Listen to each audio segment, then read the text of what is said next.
Welcome back, everybody. Today we got a 2014 Chevy Malibu LT with the 2.5 liter Ecotec. We're going to show you how to change the spark plugs. It's very easy to do. The first thing you want to do is remove these 3 Torx bit bolts there. I think they're a T40, but you can use a flathead because there's extra slots in there to remove them. Once you remove those 3 bolts, you're going to want to go ahead and pull out the oil fill cap, remove this cover, immediately replace that oil fill cap.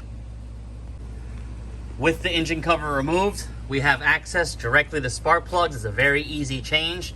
These are 10mm bolts holding the coil packs in. You're going to want to go ahead and remove this connector here. Very simply slide the tab up and push down, and they slide off.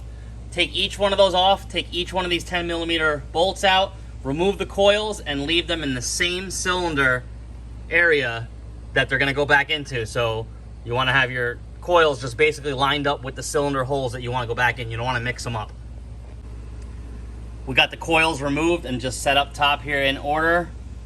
Go ahead and remove each one of the spark plugs and replace them. You're going to need a deep well 5/8, and these are the spark plugs you're going to want to use for this year and model.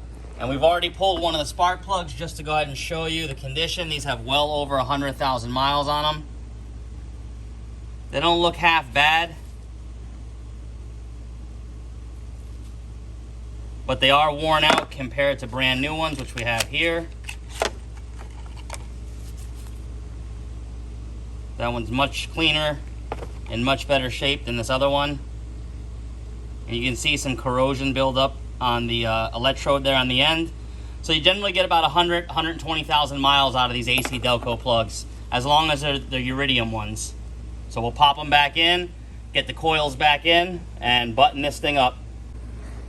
We got all the coils installed back in, and that's it. Real simple to change the spark plugs in this engine. Go in the car, start it up, make sure you have no check engine lights, and you're ready to go. Hope this helps. Thanks for watching. Please subscribe.